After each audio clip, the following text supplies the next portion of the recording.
It's a bummer. I miss him. I enjoy seeing Roberto. Yeah, that sounds heartfelt. Yeah.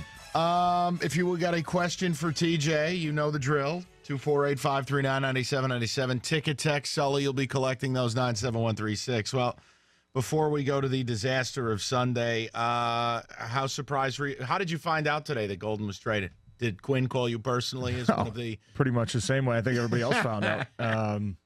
Yeah, I mean, saw it, just on the news and whatnot. But, yeah, I mean, that's just, nothing really surprises me anymore as a player. I've seen a lot of things go on in this league. And, yeah, I mean, it's business. It is what it is. I mean, I know Golden's, it's not, at least in my mind and in the player's mind, it's not a move, because he was a guy who was a distraction in the locker room or anything. Golden, everybody loved Golden, man. He was a great guy, great player for us. So, yeah, definitely we're going to have somebody fill those shoes, but it is what it is. It's part of the business, and, we're going to miss him.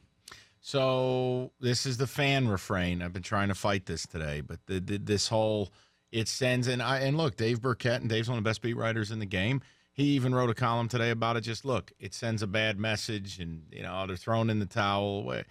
I mean, you're a player. You've talked to other guys. I'm not asking for what they've said to you, but I mean, what is the matter? I mean, what is it? Honestly, I don't even think about it. It's weird to say, but it's just.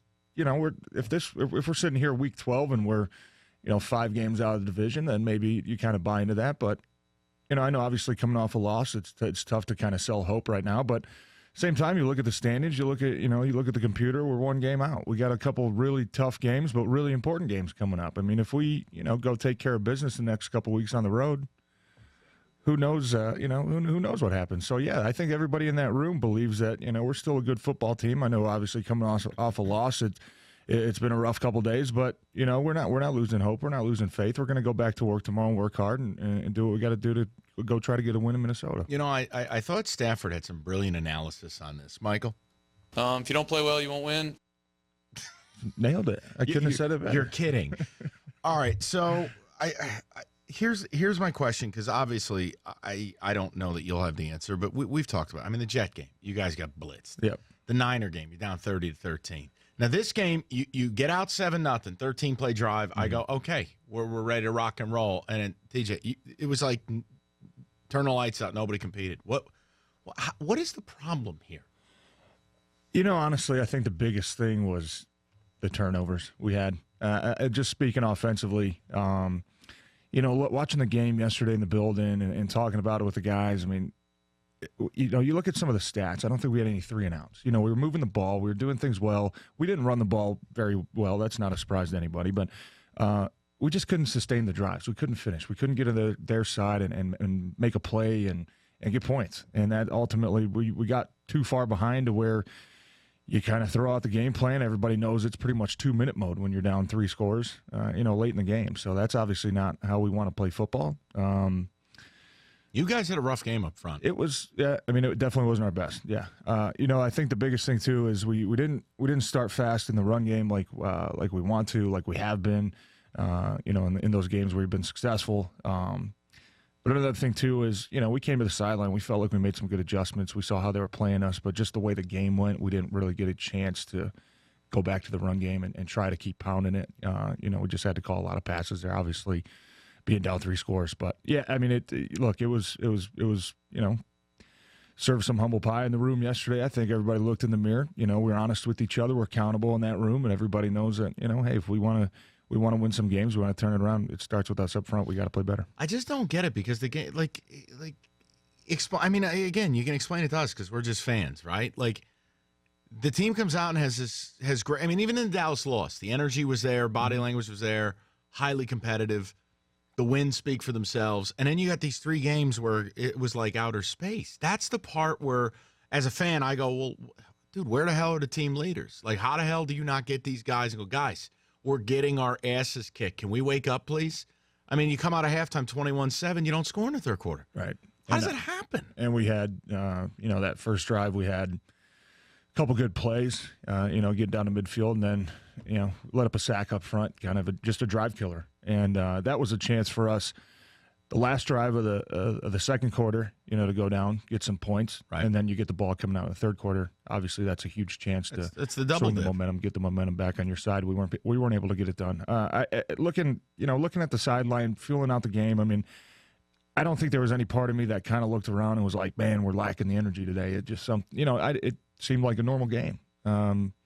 Obviously, you go down, you get up 7-0. They come back and answer. We turn the ball over on the kick return. I think that was obviously a big play in the game. And then after that, I don't know if it just seemed like we didn't really handle adversity very well. I know their offense was making a lot of great plays. I mean, honestly, look at their touchdown catches. I mean, they're just 50-50. Yeah, I mean they're covered up. Our guys are in position, and they came away with them. So we obviously got to find a way to make those plays, huge plays in the game. All right, your best friend has a question. Oh. I don't want to see you two fight again. TJ, how are you? Here it goes. I'm doing all right, Mike. How you doing? Good, man. So people all day have been asking, texting. So Brandon Powell, is it going to be Theo Riddick being used more? Who's going to kind of try to fill that role? What do you think from that perspective of is there a guy, is it Powell, is it Riddick? Is there someone that you think is going to be able to slide right into that role, or is it just going to be distributing the ball more evenly moving forward without him? Yeah, I'm not sure. I know obviously Powell's a guy who's doing a lot of good things. Hasn't really got his shot yet on offense, but that's because he was kind of behind those top guys, and it just is what it is. And I think he's a well-liked guy in the building. I think he works hard every day. You see him out there at practice, and he's definitely a guy that looks like he can provide a little bit of a spark if he gets his chance. I think TJ Jones is taking advantage of his opportunities when his name's gotten called this year, made some nice plays. So yeah, I don't know if it's going to be kind of a committee thing. Obviously whoever comes in there, you can't replace right away the chemistry that Golden and Stafford have. Obviously that's going to take a little bit of time, and we're just going to need somebody to step up and kind of start tomorrow. Somebody to earn that respect, earn that trust of the quarterback, and a guy that can make plays for us. So we're obviously not looking to find a guy that's going to do everything that Golden did. I mean, Golden's pretty unique talent, but we're definitely gonna have to fill that void somehow. And if it means more targets for Marvin and Kenny, so be it. I mean, those guys have done an excellent job this year too. See, maybe it's stupid. It won't be the first dumb thing I've ever said. Sure as hell won't be the last. But, I mean, in a certain way, like Golden was Stafford's crutch. QBs form these crutches with guys. Like every third down, if it's 3rd and 4, 3rd and 5, Golden's the primary. You just know it. If you take that away, sometimes it opens things up. And you just talked about it with Kenny. I mean, Kenny had one catch for 12 yards. It's unacceptable. I don't care who's covering you. Marvin Jones is awesome. I think there's a shot it could open this thing up because TJ Jones has been a vertical threat when he's gotten a chance. And you know what Marvin can do. You know what Kenny can do. The production doesn't disappear. It's just redistributed. So, I said earlier in the show, now, is that just totally an ass backward? I don't give a damn. You make fun of me all you want. Is that just a dumb thing to say? No, it's pretty accurate, but I think also they just had such tremendous trust between each other. I think it was looking back to the days where, Calvin was here. I think you knew that big play, 3rd down, whatever it was, I think everybody knew where the ball was going. And, I think Golden had that type of trust with him because he earned it. And he made plays. He did a lot of great things for offense. So thanks for the music. I appreciate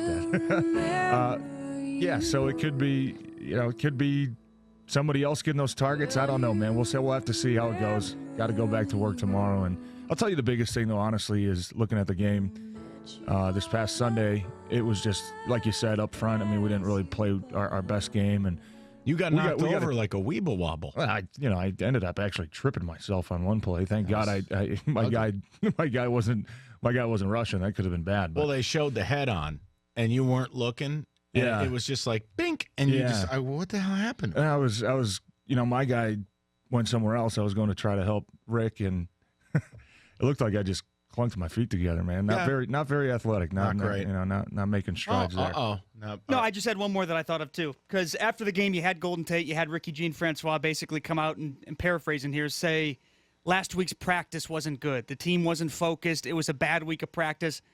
Anything to that you'd want to comment on it? Because it seemed like there was kind of a theme from multiple players saying that it was a What do you think he's going to do? Week. Say yes?